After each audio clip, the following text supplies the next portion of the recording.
September 3rd, 1948, 8:15 in the morning. Oberfeldwebel Karl Schneider stood at the gate of Lodge Moor POW camp outside Sheffield, holding a repatriation notice that had arrived 3 days earlier. Around him, autumn rain turned the Yorkshire soil to mud. Behind him, inside the camp where he'd spent the last 4 years, 200 other German prisoners waited to see what he would do. In his hand, the notice was simple. Report for transport to Hamburg on September 7th. 4 days. 4 days to leave the country where he'd been an enemy, a prisoner, and somehow, impossibly, had become something else entirely. Everyone knew how prisoner repatriation worked. The war ends, prisoners go home, life returns to normal. That's what happened after every war in history. Germany was defeated, occupied, divided.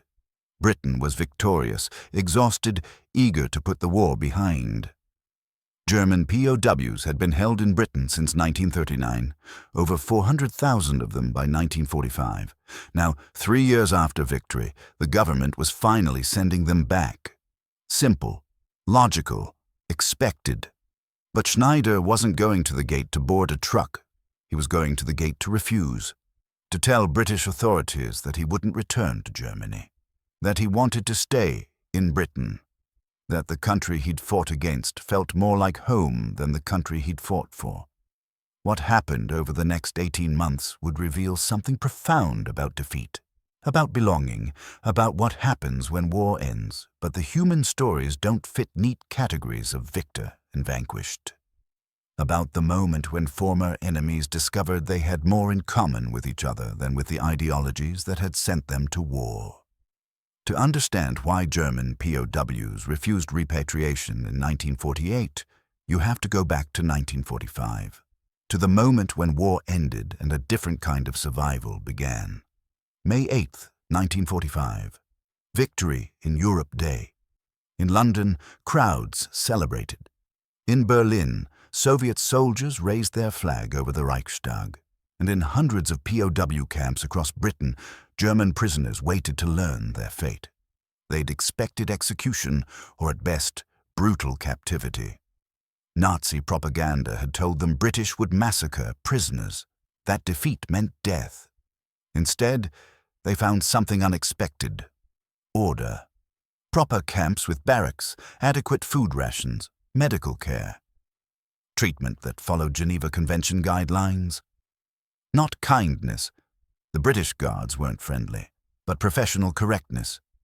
No beatings, no starvation, no revenge. Schneider had been captured in North Africa in 1942.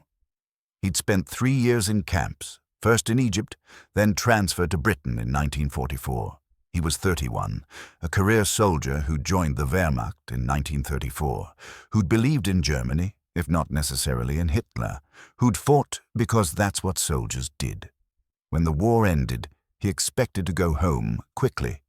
Everyone did. But going home proved impossible. Germany was ruins. The Allies had divided the country into occupation zones. The British zone, the American zone, the French zone, and worst of all, the Soviet zone. Transportation was chaotic. Bureaucracy was overwhelming. And Britain had a problem: they needed labor. The war had taken 400,000 British men who weren't coming back. Factories needed workers. Farms needed hands. Roads, buildings, infrastructure. Everything needed rebuilding, and there weren't enough British workers available. So the POWs stayed. Not imprisoned anymore, technically. Reclassified as surrendered enemy personnel. Assigned to work details. Sent to farms to help with harvest. To construction sites to rebuild bombed cities. To factories to fill labor shortages. Paid minimal wages but treated increasingly like foreign workers rather than enemy prisoners. And something strange happened. Something neither British authorities nor German prisoners expected. They began to integrate. Schneider was assigned to a farm outside Sheffield in October 1945. The farmer, Thomas Fletcher, was 63, had lost his son at Dunkirk, had every reason to hate Germans.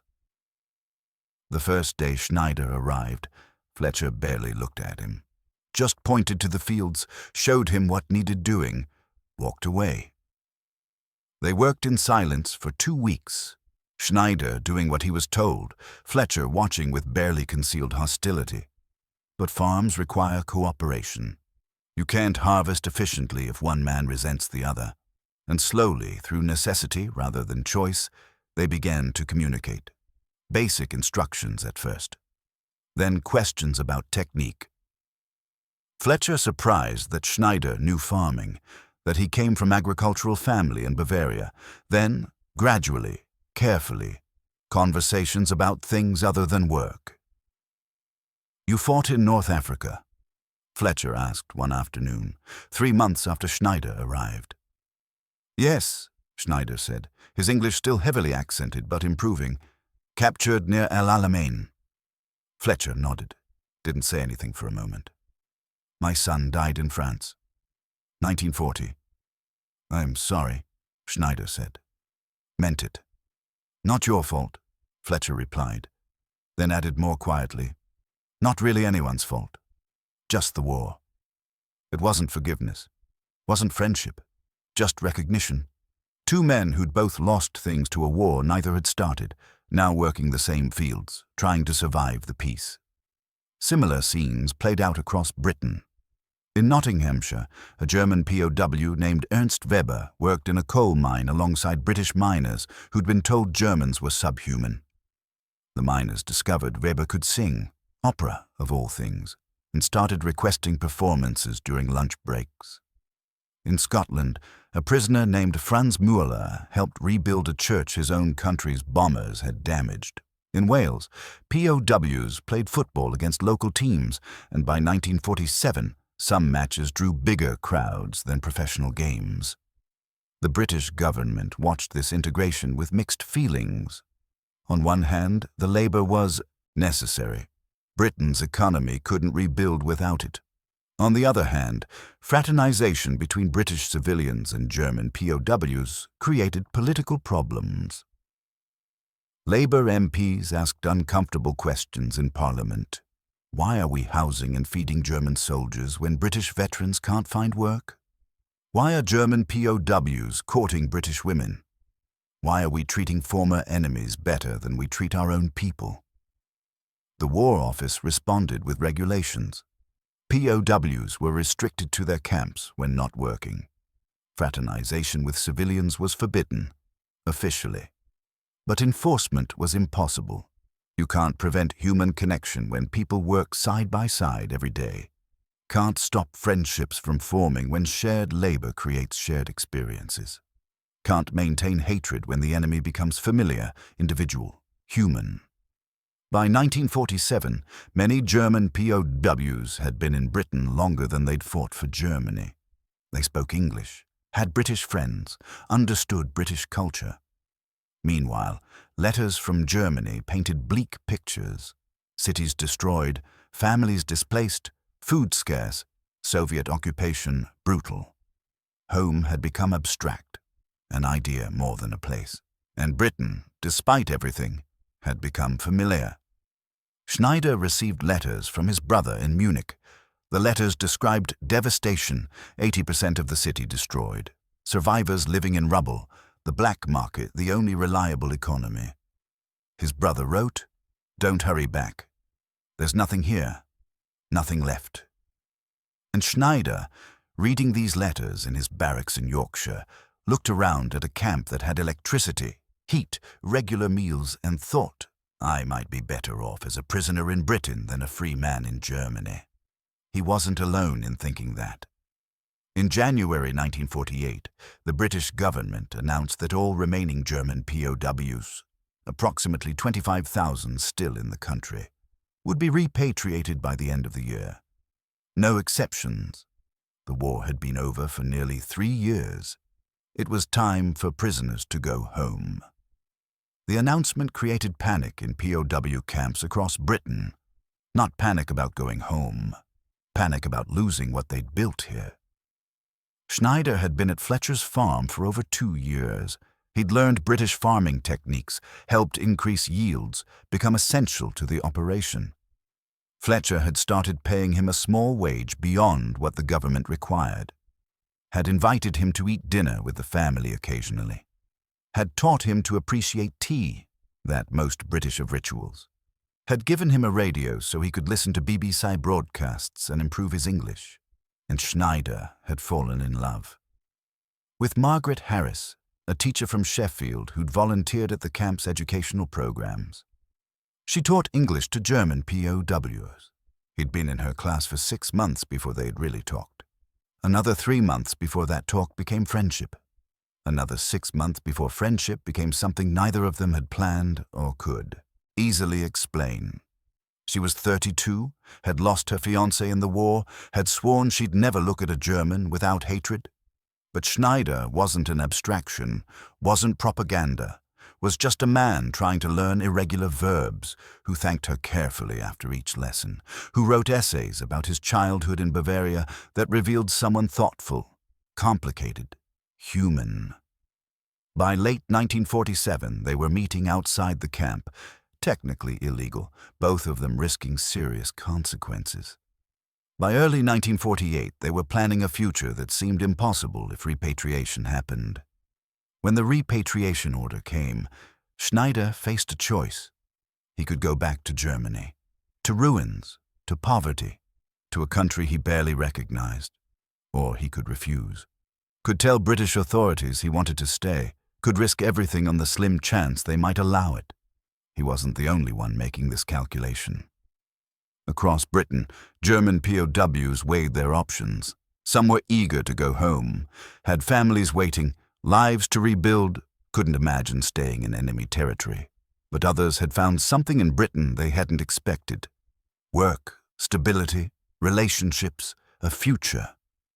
Ernst Weber, the singing miner from Nottinghamshire, had married a British woman in a clandestine ceremony not recognized by either government. Franz Müller, who'd rebuilt the Scottish church, had been offered a job by the parish to continue restoration work. Hans Dietrich, a prisoner in Worcestershire, had become so integrated into his farming community that the local villagers had petitioned the Home Office to let him stay. In February 1948, Weber was one of the first to formally refuse repatriation. He submitted a letter to the camp commandant. "I respectfully request permission to remain in Britain. My wife is British. My life is here. I have nothing to return to in Germany." The request was denied. Policy was clear. All POWs must be repatriated. No exceptions. The war was over. Time to go home. But Weber refused to board the transport. Simply refused. Stood at the camp gate, politely but firmly declined to move. British military police were called. They could have forced him, physically removed him, put him on a train under guard. Instead, they hesitated. Because Weber wasn't violent, wasn't hostile, was just standing there, quietly insisting on his right to choose his own future. News of Weber's refusal spread through the POW camps. Within weeks, others followed his example. Schneider submitted his own request in March 1948. Müller did the same in April. By May, over 800 German POWs had formally requested permission to remain in Britain, and thousands more who hadn't submitted official requests were quietly planning to refuse transport when their turn came. The War Office faced an unprecedented situation. They couldn't forcibly deport 800 men who weren't technically criminals, who'd committed no crimes beyond being captured during war, who were refusing to leave rather than trying to stay illegally. The optics were terrible. Britain forcing men back to Soviet-occupied Germany, breaking up families, ignoring humanitarian concerns. But they also couldn't simply let POWs stay. Public opinion was divided. Some British citizens supported the POWs, had worked alongside them, befriended them, recognized their humanity. But others were outraged. These were German soldiers, men who'd killed British troops, bombed British cities. They didn't deserve special treatment. They certainly didn't deserve to stay in Britain while British veterans struggled. Parliament debated the issue through spring and summer 1948. Labour MPs argued for strict adherence to repatriation policy. Germany was Britain's responsibility now. Germans needed to return to rebuild their country. Conservative MPs worried about labour shortages. If all the POWs left, who would do the work?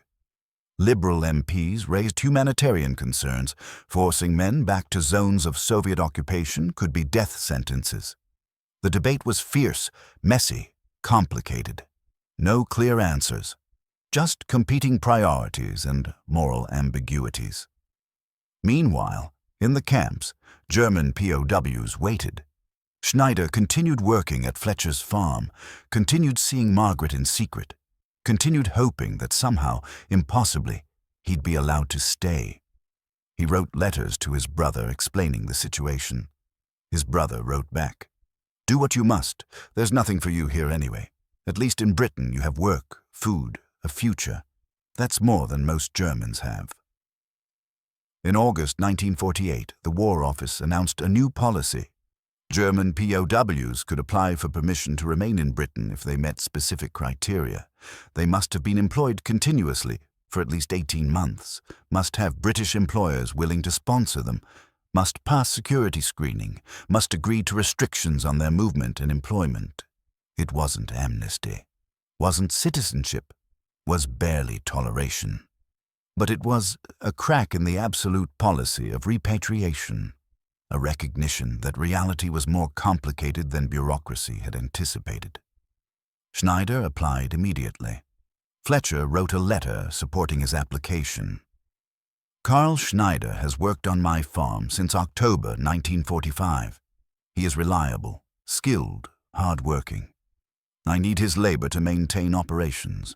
I request permission for him to remain as my employee."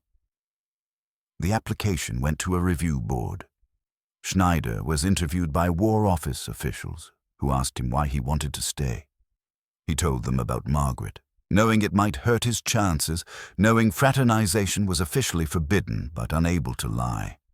He told them about his brother's letters from Munich, told them he'd become accustomed to Britain, felt more at home here than in a Germany he no longer recognized. Told them, simply and honestly, that repatriation felt like punishment for surviving. The officials listened, made notes, gave no indication what they would decide. The review process took months. During that time, some POWs accepted repatriation. They boarded trucks, traveled to ports, crossed the channel back to Germany. Most went quietly, resigned to their fate. Some went gladly, eager to see families they hadn't seen in years. A few went unwillingly, watching Britain recede as ships pulled away, wondering if they were making the right choice. But others waited for the review board's decisions. 800 applications filed. Each one reviewed individually. Each one requiring employer sponsorship, security clearance, verification of employment history. In November 1948, Schneider received his answer. Approved. He could stay temporarily. Renewable work permit, 1 year at a time, subject to continued employment and good conduct. Not citizenship, not even permanent residence, but permission to stay. He read the letter 3 times before believing it, then walked to Fletcher's farmhouse and knocked on the door. Fletcher answered, saw Schneider's expression, and smiled for the first time since they'd met. "You're staying then?" Fletcher said. Not a question. "I'm staying," Schneider confirmed. Fletcher nodded. "Good. I've gotten used to not doing all the work myself." It was Fletcher's way, gruff affection disguised as practicality. But Schneider heard what wasn't said. "You belong here. You've earned your place. Welcome." Not all applications were approved. Of the 800 submitted, only 427 were accepted. The rejected faced a choice: accept repatriation or face deportation. Most accepted. A few went underground, disappeared into British society, working illegally, hoping authorities wouldn't find them. Some were caught and deported. Others remained, living in shadows, unofficial residents of a country that wouldn't claim them. Weber was approved. Möller was approved. Dietrich was approved. But hundreds of others, men who'd formed similar connections, built similar lives, were rejected. Some because their employers withdrew sponsorship. Some because security screening found problems. Some because the review board simply decided there were limits to how many former enemies could be allowed to stay. The rejected men's departures were quiet tragedies. Ernst Koch, who'd worked in a Manchester factory for 3 years, was forced to return to Soviet-occupied Berlin. His British co-workers took up a collection, gave him money for the journey, wrote letters promising to stay in touch. They never heard from him again. Wilhelm Schmidt, who'd fallen in love with a Welsh woman, was denied approval because her family had objected to the relationship. He returned to Hamburg, wrote letters for 6 months, then stopped.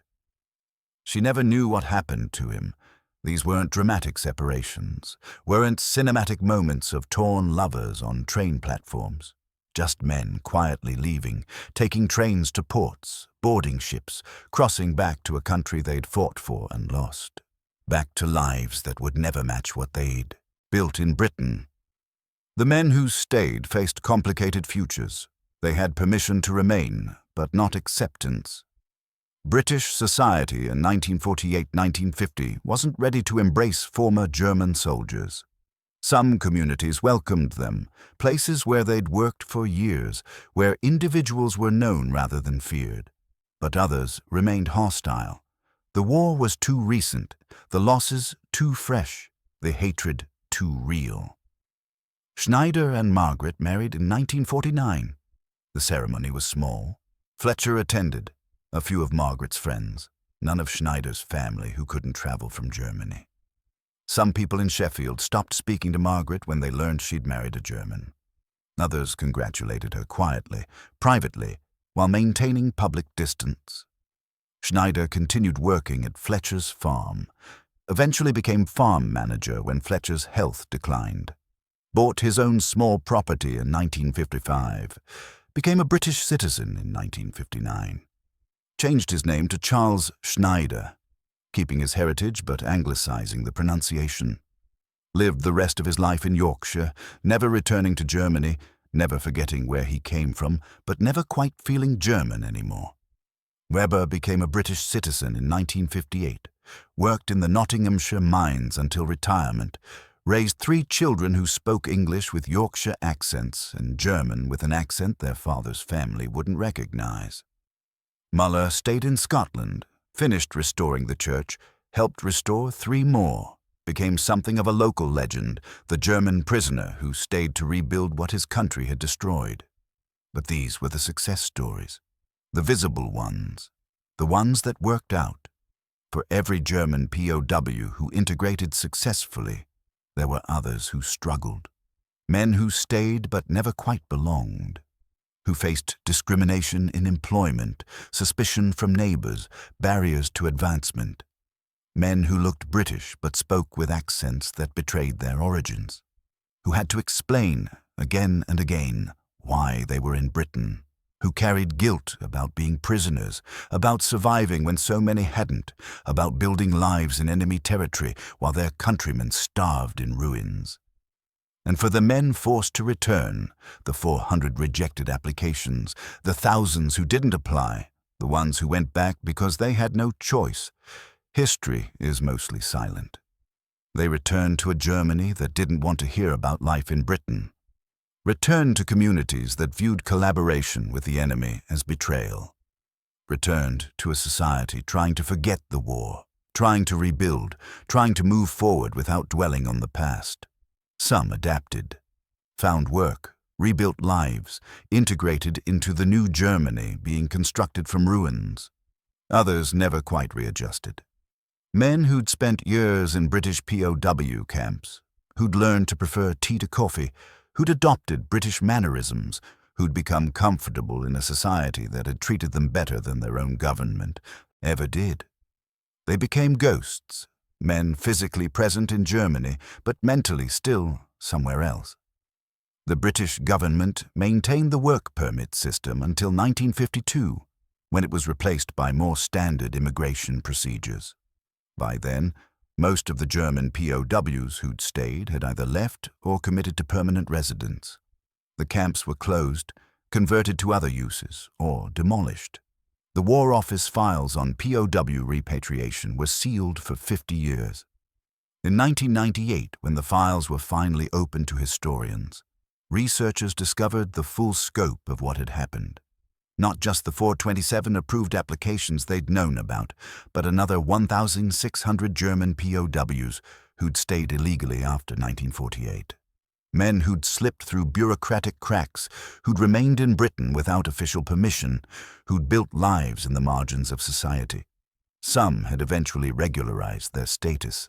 Others had lived for years, sometimes decades, as unofficial residents, working under the table, avoiding authorities, existing in a legal gray area. The files also revealed something else: internal War Office debates about whether to allow POWs to stay. Minutes from meetings where officials argued both sides, humanitarian concerns versus public opinion, labor needs versus political liability, individual circumstances versus blanket policy. The documents showed that the decision to allow some POWs to stay wasn't magnanimous, wasn't driven by forgiveness or reconciliation, was pragmatic. Britain needed labor. Some POWs had made themselves useful, and forcibly deporting men who'd committed no crimes created bad optics. But pragmatism and humanity aren't always opposed. The practical decision to let some POWs stay, made for unglamorous bureaucratic reasons, nevertheless changed lives, gave men futures they wouldn't have had, created families that wouldn't have existed, built connections between former enemies that contributed in small ways to the broader European reconciliation that would eventually produce the European Union. In 2003, a remarkable meeting took place in Sheffield. A reunion of German POWs who'd remained in Britain after 1948, organized by a local history group researching wartime POW camps. 27 men attended, now in their 80s and 90s. They met at the site of the former Lodge Moor camp, now a housing estate, no trace remaining of the barracks where they'd spent years as prisoners. Charles Schneider was there, walking carefully with a cane, accompanied by his daughter. Margaret had died in 1997. Ernst Weber came from Nottingham, brought photographs from the coal mine where he'd worked for 40 years. Franz Mueller travelled from Scotland, talked about the churches he'd helped restore, showed sketches of architectural details he'd preserved. They were old men. British men, mostly. Citizens, taxpayers, pensioners receiving benefits from the state they'd once fought against. But they remembered being German. Remembered being prisoners. Remembered the moment when repatriation orders came and they'd had to choose. Return to a country that was ruins or stay in a country that was enemy territory. A reporter asked Schneider why he'd chosen to stay. He thought for a long moment before answering. When he spoke, his English was perfect, only the faintest accent remaining after 55 years. "I didn't choose Britain because I stopped being German," he said carefully. "I chose Britain because being German didn't mean anything anymore. Germany was destroyed. My family was scattered. The country I'd fought for didn't exist. So I chose the place where I could build a future, where someone, Tom Fletcher, bless him, gave me that chance." He paused, looking at the housing estate that had replaced the camp where he'd spent 4 years as a prisoner. People ask if I regret it. Staying here, becoming British, never going back. And I tell them, I regret the war. I regret what we did, what was done in Germany's name. I regret the years I lost, the life I might have had if there'd been no war. But staying in Britain? No, I don't regret that. This became my home. Not because I chose to be conquered, but because I chose to keep living. Another veteran, a man named Helmut Fischer, who'd worked in a Lancashire textile mill, added his own perspective. The War Office gave us permission to stay, but permission isn't acceptance. That took years, decades. Some people never accepted us. Fair enough, we were the enemy. We bombed their cities, killed their soldiers. Why should they accept us? He smiled slightly, her old man's smile at remembered pain. But some did accept us, slowly, one person at a time.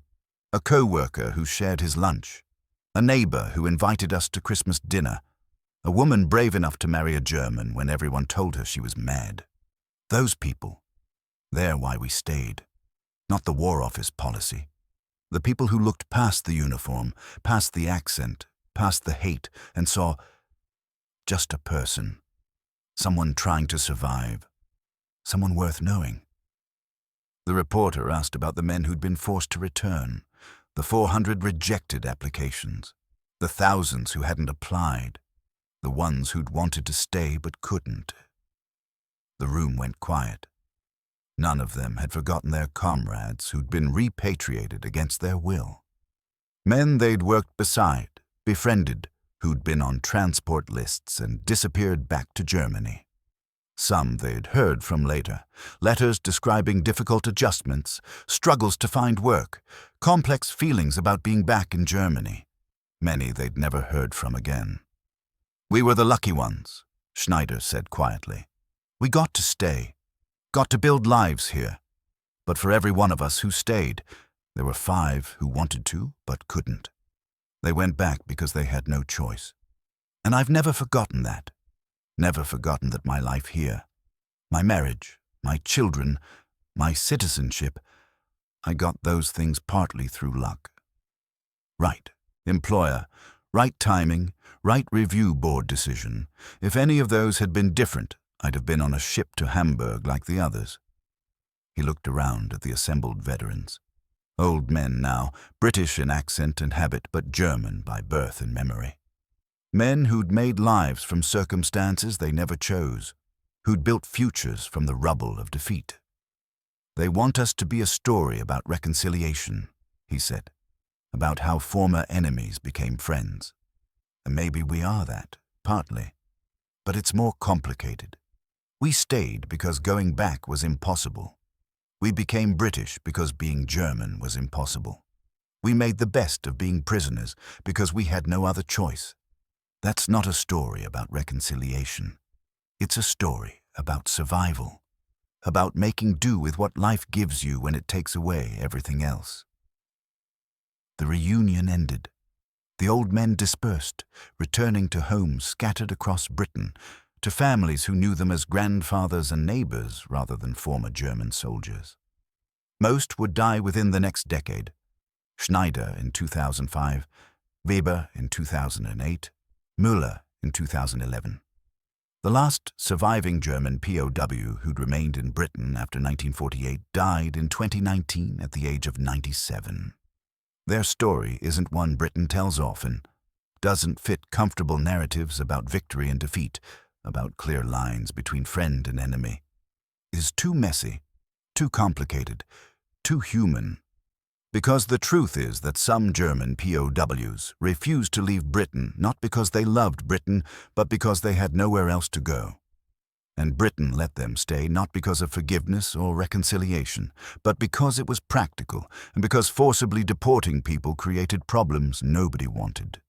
And from that pragmatic, unglamorous accommodation, from bureaucratic compromise and individual choices made under impossible circumstances, lives were built, families created, connections forged between people who should have been enemies forever but who became instead something more complex.